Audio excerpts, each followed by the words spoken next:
Tuan Imam, seluruh pengurusi dan jawatkuasa surau Istiqlal, para jemaah yang dirahmati Allah sekalian. Assalamualaikum warahmatullahi wabarakatuh. Alhamdulillah, kita syukur pada Allah Subhanahu wa taala. Hari ini hari yang ke 8, 9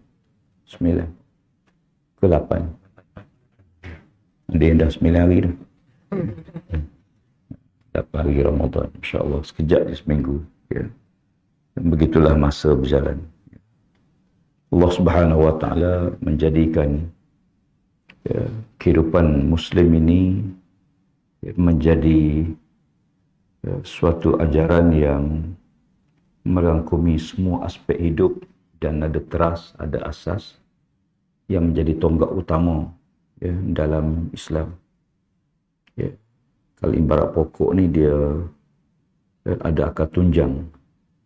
Ya, wa daraballahu masalan kalimatan thayyibatan ka sajaratin thayyibatin asluha sabitun wa far'uha fis sama'. Allah Taala mengibaratkan kalimah syahadah seumpama satu pohon yang akar tunjangnya terbenam dalam perut bumi, mana keledahannya merimbun di udara. Tu'ti ukulaha kulli hinin bi'izni rabbih. Ya, lalu datanglah, ya, semua makhluk-makhluk, binatang-binatang mengambil hasil daripada pokok tersebut, ya, dengan izin Allah Subhanahu wa taala.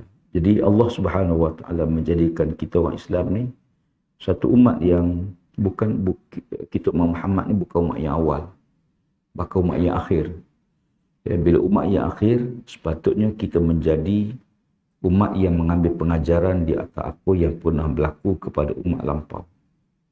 Ya, sebab kita kemudian, dan Allah Ta'ala mengekalkan dalam Quran kisah-kisah umat yang lampau yang dimusnahkan oleh Allah Subhanahu Wa Ta'ala. Pasal apa Allah musnahkan dia? Ya, disebabkan dosa-dosa. Apa jenis dosa pun Allah sebut. Ya, dan apa akibat daripada perbuatan tersebut pun Allah Ta'ala nyatakan. Bahkan Allah Ta'ala suruh kita berjalan, melancong di muka bumi. Siru fil ardi fanzuru kaifa kana aqibatul mukadzibin. Berjalanlah kamu di muka bumi dan tengoklah kesan-kesan golongan durhaka, ya, golongan mendustakan, ya, nabi-nabi sebelum kita.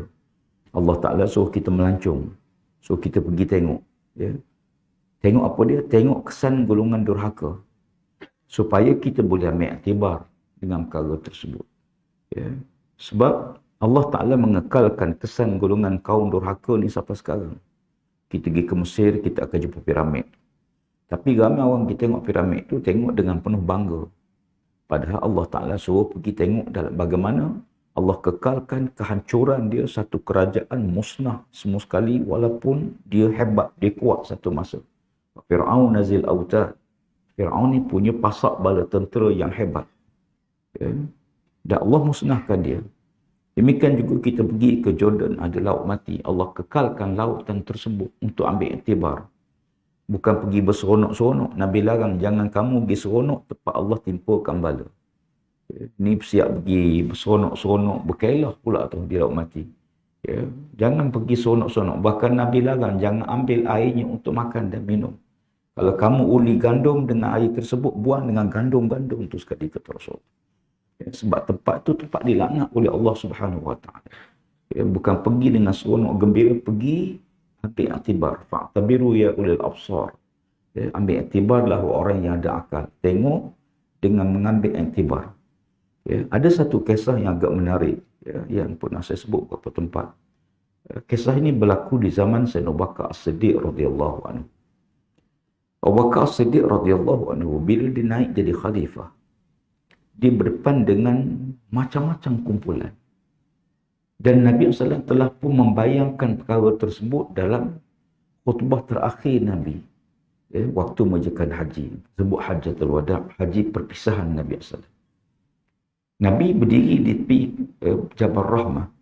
Dan Nabi menyampaikan khutbah. Apa di antara pesan Nabi? La tarji'u ba'di kuffara. Yadribu ba'dukum riqa'a ba'din. Jangan kamu jadi kafir lepas aku mati esok. Yang menyebabkan sebahagian kamu akan memancung tengkuk-tengkuk sebahagian lain. Berlaku tak? berlaku. Wafat saja Nabi, maka terus berlaku. Ya, golongan riddah, ya, golongan murtad. Murtad ni macam-macam. Satu golongan yang istihar keluar pada Islam, lawan Islam balik. Satu kumpulan yang tak nak bayar zakat. Satu kumpulan yang menzahirkan kemunafikan dia. Waktu Nabi dia ni munafik berpura-pura Islam. Dan dengan Nabi wafat, maka dia pun menzahirkan kekufurannya. Ya, dan satu kumpulan yang lemah kerana baru-baru masuk Islam. Tak kuat lagi pegangan akidah, tak kuat lagi, tak mantap lagi. Maka bimbang kuasa Rom akan menyerang mereka, lalu dia sokong Rom. Dia sokong Parsi, menunjukkan kekufuran sekongkol dengan Rom, bersekongkol dengan Parsi. Ya, begitulah yang berlaku. Berapa ribu? Puluh ribu. Bukan seorang dua. Musailamatul Kazzab membawa penyokong dia hampir 5,000 orang. Ya. Demikian juga beberapa tempat-tempat yang lain. Ya, berlaku yang murtad yang ramai. Ada yang 10,000. Ya, ada yang 3,000. Ya, siapa, kenapa ramai sangat ni? Padahal baru Nabi wafat. Nabi baru wafat. Jawapannya kerana sebahagian mereka ni yang itu ialah orang munafik sebenarnya. Ya. Yang kedua, orang-orang yang saya sebutkan itulah yang tak kuat iman dan sebagainya. Ya. Salah satu kumpulan yang riddah ni, yang murtad ini, ialah berlaku di Bahrain. Bahrain. Ya. Di Bahrain pada masa itu, purata orang Islam lebih kurang 12,000 pada waktu itu. Ya. Bila berlaku, dalam 10,000 ke 10,000, 11,000, tak sampai 12,000. Ya. Dikatakan dalam sirah bahawa, dalam sejarah, bila dengar berita Nabi wafat, maka kumpulan-kumpulan munafik ini terus menzahirkan kufuran, menekan orang Islam, membunuh, menyeksa dan sebagainya. Dia macam balas dendam, sebab dia kata bila Nabi wafat ni Islam tak mungkin, ya, tak mungkin boleh hidup semula, Islam tak mungkin boleh berkembang dan sebagainya. Sebab tu Allah Ta'ala jelaskan dalam Quran, wa ma Muhammadun illa rasul qad khalat min qablihi rusul afa imma ta'u qutilan qalabtum ala aqabikum wa man yanqalib ala aqibai falan yadurrullaha syai'an wa sayajzillahu syakirin. Ya, Muhammad itu Rasulullah. Dia Rasulullah. Apakah bila kamu dengar berita Nabi Muhammad wafat, maka tumik-tumik kamu nak berpusing? Kita berjalan, tumik ke belakang, dengar Nabi wafat, pusing tumik, maksudnya nak kembali murtad semula, nak balik pada kafir balik, kufur balik, lawan Islam balik. Sesiapa yang berpaling tumik-tumiknya, kata Allah, dia tidak akan mendatang sebarang mudarat kepada Allah Subhanahu Wa Taala. Dan berlaku. Ini antara cabaran besar Sayyidina Abu Bakar As-Siddiq radhiyallahu anhu. Ya. Lalu bila hampir 200 orang Islam yang teguh akidah dan iman, mereka ni lari menyelamatkan iman, sebagaimana kita tengok di Bosnia bila berlaku perang, sebahagian Islam lari masuk hutan. Ya, demikian juga di Chechnya, di mana-mana. Ya, orang Islam di Yugo, ya, dibunuh. Ya. Dan pada masa itu orang yang teguh akidah dia lari menyelamatkan iman masing-masing. Mereka jumlah tak lebih pada 200 orang. Menyembunyi dalam satu kawasan hutan, ya, di kawasan Bahrain, kawasan bukit-bukit, dan mengantar utusan ke Madinah untuk minta tolong kepada Sayyidina Abu Bakar As-Siddiq radhiyallahu anhu untuk bantu menyelamatkan akidah mereka. Lalu Sayyidina Abu Bakar As-Siddiq radhiyallahu anhu, ya, telah pun menugaskan hampir 1,000 tentera Islam. Ya, 1,000 tentera Islam, ya, yang dihantar khusus untuk menyelamatkan orang Islam di Bahrain yang sedang diburu, ya, untuk dibunuh. Ya. Dan Sayyidina Abu Bakar As-Siddiq radhiyallahu anhu melantik, ya, seorang sahabat Nabi, ya, sebagai panglima tentera, mengetuai, ya, Abu Ala Al-Hadrami radhiyallahu anhu. Syekh Abu Ala Al-Hadrami ini orang Hadrami, orang Yaman, ditugaskan mengetuai satu pasukan. Ya, membawa bersama dia 1,000 tentera pergi untuk menyelamatkan akidah, ya, sahabat-sahabat di Bahrain. Ya. Dan bukan 1,000, 100 orang. 100 orang tentera pergi untuk menyelamatkan akidah di Bahrain. Bahrain ni jauh. Daripada Madinah nak pergi ke Bahrain, dia terpaksa menempuh padang pasir yang sangat luas. Tidak ada sebarang kenderaan yang boleh sampai, kecuali unta saja. Ya, itu pun unta itu pun ya, terpaksa dibawa dengan jumlah yang banyak kerana sebahagiannya akan jadikan makanan dalam perjalanan. Ya, bila habis makanan, mereka akan sembelih, air dalam tembolok dia akan minum, kemudian daging akan makan, dan begitulah. Ya, bertolaklah Abu Ala Hadrami bersama dengan tentera-tentera Islam pergi ke Bahrain. Bila sampai kawasan padang pasir yang luas, berjalan. Ya, maka mereka keletihan. Ya, panas dengan panas cuacanya, tak ada apa. Ya, padang pasir penuh. Ya, satu hari, ya, setelah mereka berehat seketika, setelah berjalan berminggu-minggu ni, berehat sekejap, ya, pada waktu petang mereka turun daripada unta masing-masing. Tiba-tiba berlaku perkara yang sangat mengejutkan mereka. Bila mereka turun saja, unta ni lari semua sekali. Ya. Unta ni lari. Ya. Macam dia pakat. Ya. Kita tak faham bahasa dia. Dia borak kita, kawan ni turun, kita lari. Ya. Penat sangat agaknya, kepenatan. Tuan-tuan boleh tengok. Semua unta tu lari semua. Ya. Dalam keadaan tak ada seekor pun yang tinggal. Tentera-tentera dah turun berehat. Tengah berehat, unta tu lari semua. Ya. Dan senjata sebahagian tu atas belakang unta, makanan apa atas belakang unta, selimut apa semua atas belakang unta tu. Lari semua sekali. Lalu mereka kejar, panggil, hilang. Ya. Mereka puas cari. Ya. Kejar jejak dia. Tak jumpa. Ya. Akhirnya mereka balik semula berkumpul dalam keadaan yang sangat letih, sangat lapar, sangat dahaga. Ya. Lalu masing-masing tak ada apa nak makan. Tak ada apa air nak minum. Ya. Masing-masing duduk berdoa pada Allah Ta'ala, zikir, minta ampun pada Allah. Hampir-hampir berputus asa. Bahkan sebahagian sahabat dah pesan kepada sahabat yang lain. Dia kata, kalau ditakdirkan aku mati, kamu tolong jaga anakku, tolong jaga isteriku. Ya. Pesan. Orang ni pesan.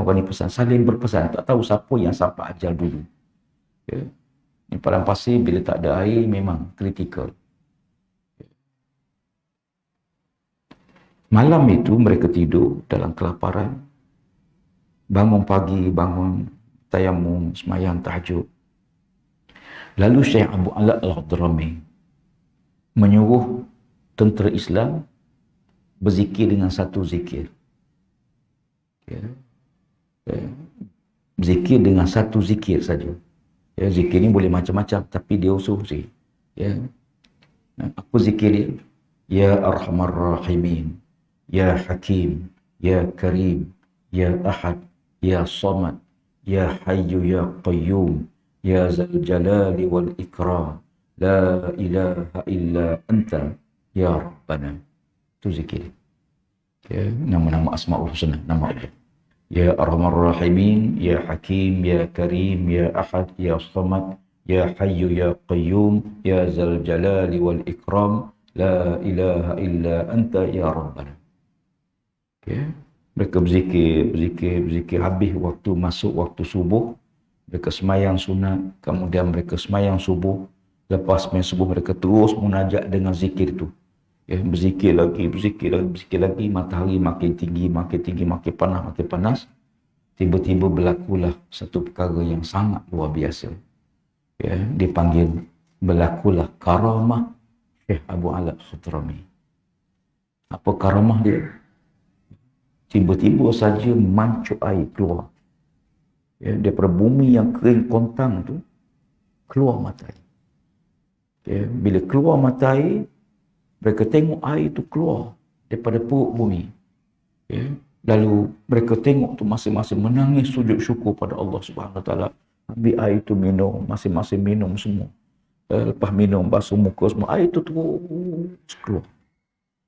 Ya. Mereka minum, ya, mereka rehat, basuh, mandi badan apa semua, ambil wudu.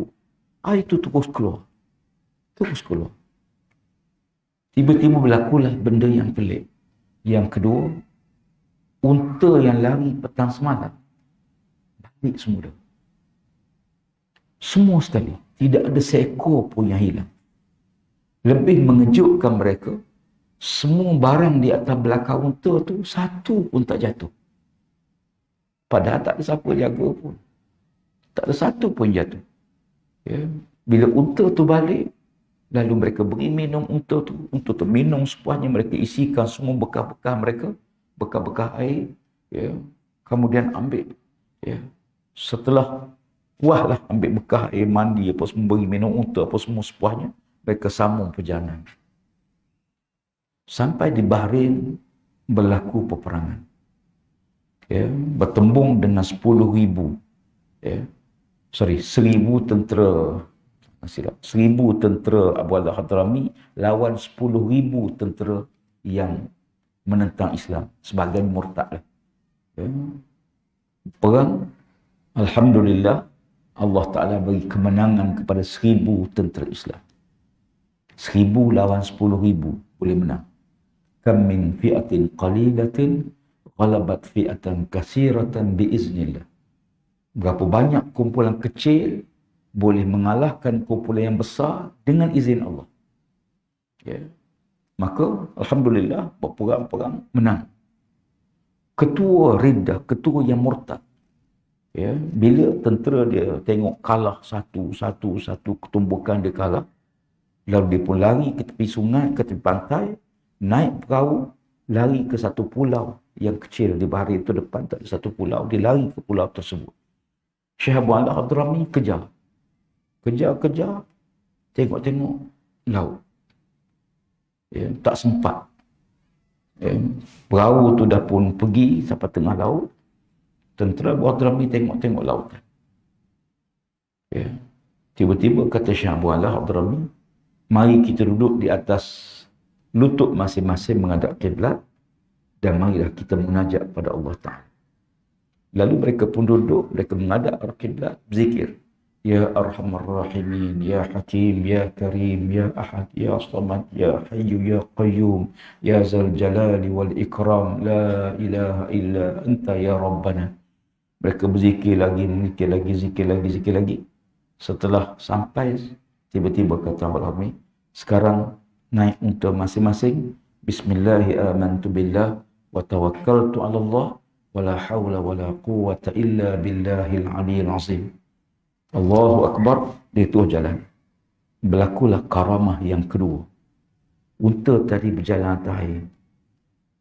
Bukan seekor dua, berpuluh ekor unta yang kejar tu berjalan atas air semua. Tapi tuan jangan buat macam tu. Ya, nak test kereta, Ya Arhamar Rahimin, musim banjir. Ya, jangan. Ya. Ya. Dan berjaya menangkap ketua yang riddah, yang murtad, dan berjaya membunuhnya dan mengembalikan semula Islam di Bahrain. Kisah ini tetap dibaca dalam buku, ya, Tuan Guru Haji Abdul Hadi Awang, ya, Khalifah Islam yang pertama Abu Bakar As-Siddiq. Dan zikir ni pun dia bagi pada saya dan kita boleh amal lah. Ya. Biasa kita baca zikir ni sebagai permulaan berdoa kita. Ya, kita nak doa kita ni kadang-kadang tak sama. Ada masa kita doa biasa, ada masa hajat kita lebih penting, ada hajat sangat penting. Ya, hajat ini kadang-kadang tak sama. Orang yang kena penyakit biasa je, gatal-gatal kulit, tak bimbang. Tapi bila dengar cerita kena COVID, Masya Allah, lebih bimbang. Ya, tiba-tiba doktor kata dah masuk tahap 3, tahap 4, tahap 5. Akhir kena pakai oksigen, akhir terpaksa ditidurkan. Bila tidur tu, kita mula risau dah, tuan-tuan. Ya, mula risau dah. Ya. Pakcik tu ditidurkan. Kalau tidur biasa, okey. Ya, kita pun tidur. Ya, ditidurkan, mula risau. Ya. Zikir apa yang paling baik? La hawla wa la quwwata illa billahil aliyyil azim. Allah Subhanahu wa Ta'ala menyebut dalam Quran supaya, ya, kita sentiasa ingat pada Allah Subhanahu. Allazina yazkuruna Allaha qiyaman wa qu'udan wa 'ala junubihim wa yatafakkaruna fi khalqis samawati wal ardh rabbana ma khalaqta hadza batila subhanaka faqina azabannar. Mereka ingat pada Allah waktu berdiri. Ni ada orang berzikir sambil berdiri. Ya, ada orang berzikir sambil berdiri. Dia ambil dalil ni. Dia kata dalil ni Allah sebut orang yang berzikir dalam keadaan dia berdiri. Ya. Ayat ini bukan makna ayat ni orang yang mengingati Allah walau waktu dia berdiri, waktu dia duduk, waktu dia baring. Apa maknanya? Makna kita ni, posisi kita tiga je tuan. Ni semua ni duduk. Ya, ketidak berdiri, ketidak baring, itu je. Ya. Mana ada posisi lain? Ya. Maksudnya, ayat ini maksud bahawa hendaklah ingat pada Allah dalam apa situasi kita berada sekalipun. Ya. Tapi ada satu masa, kita tak ingat pada Allah. Ya. Tak ingat pada Allah. Ya. Bila? Bila kita tidur. Ya, kita tidur ni tuan, bukan Allah tak ingat. Kereta baru tak ingat. Baru kahwin isteri, baru kahwin akad nikah tidur, tak ingat dah. Ya. Tak ingat. Sebab tu Allah kata, aqimis solat li zikri. Dirikan semayang untuk mengingatiku. Sebab waktu kita tidur tu kamu lupa pada Allah. Tuan-tuan, kita lebih teruk pada handphone. Handphone ni waktu kita tidur, lain ada lagi. Orang call boleh dapat. Ya. Tapi kita lebih teruk pada telefon. Ya. Bila kita tidur, Allah Rabbi. Allah pun lupa. Sebab tu bila kita jaga, Allah kata ingat. Maka dirikan semayang bagi hatiku. Ya. Jadi orang yang ingat pada Allah waktu berdiri. Ya. Berdiri ni tuan-tuan sekalian. Ya. Ada orang berzikir macam-macam dengan. Yang terbaru ni macam-macam cara berzikir. Dan ditengok satu benda. Amalan-amalan ni kadang-kadang ada orang suka buat benda pelik-pelik. Ya, nak tunjuk berbeza dengan orang lain. Ya, kadang-kadang dengan berbagai-bagai cara. Ya, ada yang melampau, aluk-uluk. Melampau hingga ke tahap yang dilarang oleh syarak. Ya, sampai hormat pada manusia. Hormat boleh lah. Jangan sampai sujud kaki. Jangan sampai cium kaki. Ya. Nabi satu hari Nabi masuk dalam satu majlis. Sahabat berdiri. Sahabat berdiri. Nabi kata duduk. Jangan berdiri. Ya. Tetapi bila Nabi masuk ke rumah Sayyidina Abu Bakar Siddiq. Abu Bakar berdiri, sahabat berdiri. Nabi tak larang. Demikian juga tuan-tuan biasa jumpa hadis. Nabi tegur seorang laki-laki. Nabi kata semayang kamu tak sah. Laki-laki itu pergi ambil wuduk semula. Semayang lagi. Siap semayang, Nabi kata semayang kamu tak sah. Dia fikir mungkin wuduk dia terbatal ke, dia ambil wuduk lagi. Dia semayang lagi. Ya, siap semayang, Nabi kata kamu semayang kamu tak sah. Ya, apa dia Rasulullah? Nabi kata kain kamu. Kain kamu pakai tu melirik. Bawa pada buku lali. Batal ke semayang? Ya. Abu Bakar As-Siddiq semayang, jubah dia bawa pada kaki. Nabi tak tegur. Sebab tu, tengok satu hadis tu kena faham dalam konteks satu hadis. Okay, bukan kita tengok, kita baca, kita terus istinbat hukum. Tak boleh. Jangan tuan-tuan baca Al-Quran, lalu terus ambil hukum. Ya, sebab dia ada kaedah dia, ada prosedur dia. Ilmu ni ada kaedah dia. Ya. Larangan memakai jubah labuh pada buku lali ni kerana sombong. Kerana kesombongan. Ya. Jadi kalau kita pakai tak ada sombong, itu maqasid syariat. Ya, pasal apa dilarang? Kerana kesombongan. Habis kalau kita pakai bawah pada buku tak sombong. Tak sombong tak apa.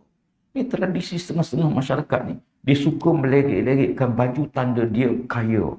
Dia tanda orang kaya. Ya, maka dia akan jadi takabur. Sombong riak pasal apa? Ditunjuk dia kaya. Ya, orang kaya ni kain kena labuh. Kalau dia 2 depuk kain dia. Ya, kalau masa kahwin tu 3 orang pegang ekor dia. Ekor kain. Ya, itu dilarang oleh syarak. Ya, tapi bukanlah makna tak boleh itu. Ya, sebab tu kadang-kadang kita tengok ya, sesuatu benda ya, sampai mereka mentakdiskan, na'udzubillah, mentakdiskan makhluk, maka itu dilarang oleh syarak. Mensucikan makhluk lebih pada yang sepatutnya. Hormat tak apa. Hormat okey. Ya, sebab tu dilarang tunduk kepada makhluk lebih pada hak rukuk dalam sembahyang. Dilarang sujud. Sujud tak boleh. Satu hari Nabi SAW datang seorang Badui, ya Muhammad, aku boleh masuk Islam. Ya, aku sanggup masuk Islam, setuju masuk Islam dengan syarat kamu tunjukkan pada aku satu Mukjizat yang kamu tak pernah tunjuk pada siapa-siapa sebelum ini. Dia minta Nabi SAW. Nabi kata, kamu nak apa? Tiba-tiba dia tengok kiri kanan dia, ada satu pohon kurma. Pohon kurma ni dah mati. Ya, tinggal batang saja. Ya, dia kata, Muhammad, kamu suruh batang kurma tu datang pada kamu. Dia suruh batang kurma tu berjalan kat Nabi. Ya. Nabi kata, boleh. Kamu pergi beritahu dia, aku panggil dia. Mana juga Nabi? Kamu pergi beritahu kurma tu, aku panggil dia. Badui ni pergi. Batang kurma, Muhammad panggil kamu. Apa berlaku? Tiba-tiba batang kurma tadi condong ke kiri berapa kali, condong ke kanan berapa kali, hingga putus akar dia. Dan datang jalan kat Nabi. Tapi taklah berjalan macam ni. Berjalan. Sampai depan Nabi, kurma ni beri salam ke Nabi. Assalamualaikum ya Rasulullah. Baik. Badui itu bila tengok demikian terus, asyhadu an la ilaha illallah wa asyhadu annaka Rasulullah. Terus mengucap syahadah. Ya Muhammad, izinkan aku sujud ke kaki kamu sebagai tanda penghormatan yang sangat tinggi kepada kamu, ya, kemuliaan yang sangat tinggi. Dia nak sujud, Nabi kata jangan. Ya, kalau boleh makhluk sujud ke kaki ke sama-sama makhluk, nescaya aku akan perintahkan isteri sujud ke kaki suami kalau boleh. Tapi tak boleh. Sujudnya untuk Allah. Sujud hanya untuk Allah. Ya, tak boleh sujud kepada makhluk. Ya. Nabi kata kalau boleh, nescaya akan suruh isteri sujud ke kaki suami. Ya.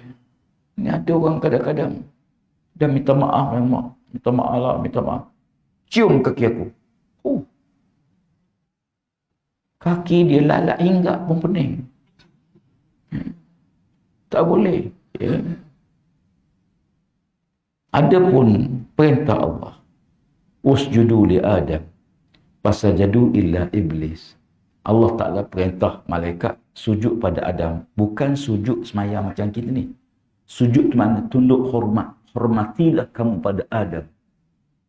Ya. Bukan sujud tu. Sujud ni, yang sujud betul ni untuk Allah saja. Ya. Maka hormati Adam. Iblis tak nak hormat Adam. Ya. Iblis tak nak. Pasal apa? Khalaqtahu min tin. Kamu jadikan dia daripada tanah, ya Allah. Ya. Dan kamu jadikan aku daripada nar, api. Maka aku lebih mulia daripada tanah. Ya. Lalu Allah Ta'ala khitab, ya, dalam Al-Quran, ya, maka disebabkan aba wastakbara wa kana minal kafirin. Dia dua perkara ni. Ya, iblis dilaknat tu sebab dua perkara. Pertama, dienggan taat perintah Allah. Allah perintahkan tunduk hormat pada Adam, dia tak nak. Yang besarnya, yang jadi kufur tu apa dia? Istakbara, takabur, sombong. Sebab tu sombong ni tak masuk syurga, tuan-tuan. Ya.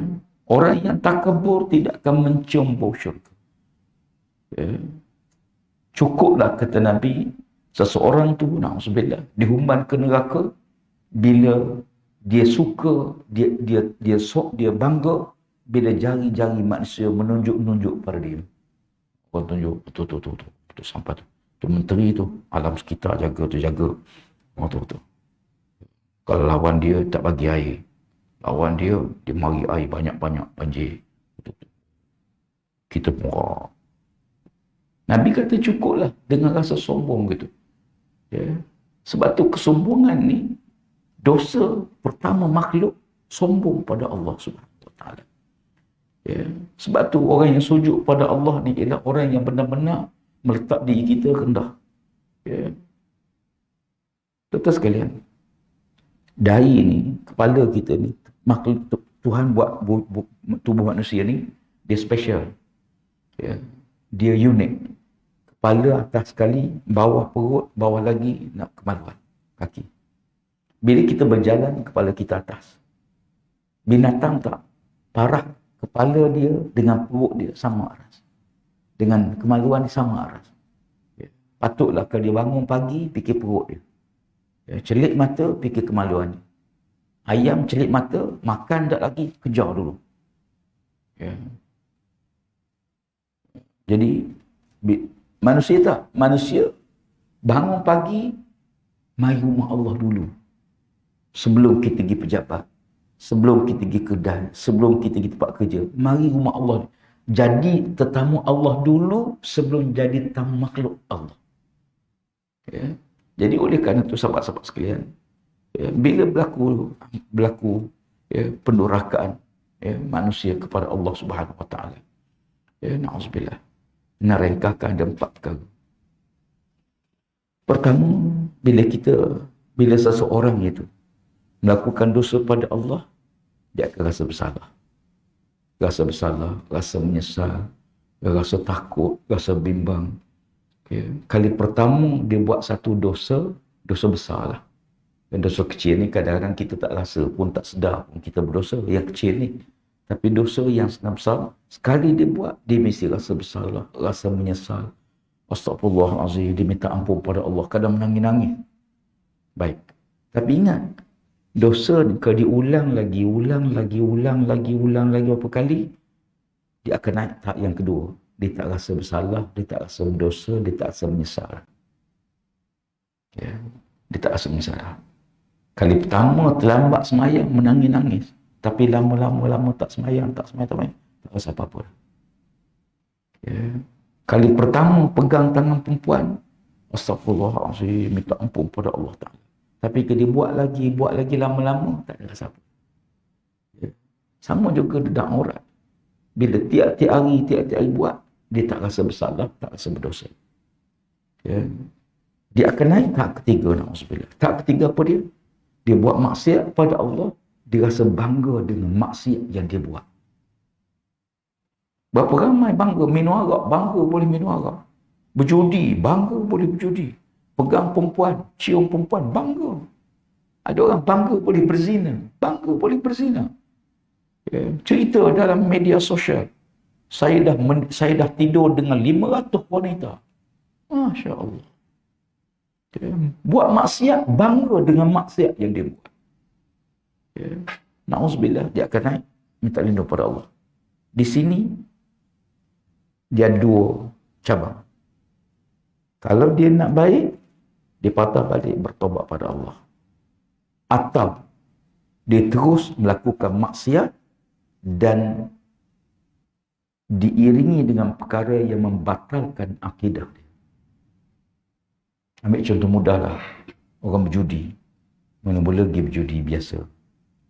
Ya, sembunyi-sembunyi, malu-malu. Nak masuk kedai tengok kiri, tengok kanan. Confirm tak ada orang. Pakai topi keledar, tutup depan, pakai face mask, nampak mata 2 biji. Takut orang kenal. Ya, masuk dulu. Nombor apa? Ya, malu. Ya, saya satu hari bulan Ramadan, parking kereta di Kuantan. Parking kereta kebetulan depan kedai nombor ekor. Saya nak pergi kedai buku tu sebelah kedai nombor ekor tu. Depan kedai buku tu penuh parking. Ada 1 kosong sebelah dia tu. Ya. Saya parking situ. Berdebar juga parking depan kedai nombor ekor. Orang kata sudahlah. Ini ustaz tuan yang masuk nombor ekor juga. Ya. Jadi saya parking situ. Keluar kereta. Saya keluar je. Seorang hamba Allah. Saya kenal dia ni. Sama staf dengan saya di ITM dulu. Dia keluar kedai nombor ekor. Dia bawa keluar. Assalamualaikum Ustaz. Tak boleh lari tu. Tak boleh lari tu. Dan saya tak jawab salam dia sampai kali ni. Ya. Allah Rabbi. Lama-lama tuan-tuan, dia tak rasa malu dah. Tak segan sini. Pegang tangan anak, bawa masuk. Tak ada segan sini. Lama-lama, kena saja bangga. Oh, 8,000 dapat. 10,000 dapat. Ya, nombor ekor minggu lepas 10,000. Minggu sebelum tu sikit lagi nak kena. Sikit lagi. Ya, minggu ni, oh kena sikit, Alhamdulillah, rezeki anak-anak. Oh, bangang punya manusia. Ya. Lama-lama tuan-tuan, dia akan pergi cari Tok Bomo. Dia akan cari Bomo, nombor ekor ni. Ya. Dia gila. Tok Bomo kata, kena sembelih ayam putih, sekor, kat busuk jantan. Dia akan buat tu. Ya. Dia akan buat. Perbuatan dosa disertakan dengan perkara yang boleh merosakkan akidah dia. Ya. Dia pergi rumah Tok Bomo tu, kalau kita fikir logik, kalau Tok Bomo tu tahu nombor apa keluar, dia beli dulu tuan-tuan. Rumah Tok Bomo pun nak runtuh dah. Hmm. Tapi manusia ni, dia boleh percaya, boleh terima. Ya. Dan sehubungan dengan itu, maka kita, kesimpulan kuliah pagi ni, kita hidup ni, kita tahu kita dekat dengan Allah atau kita rasa jauh dengan Allah. Orang lain tak tahu.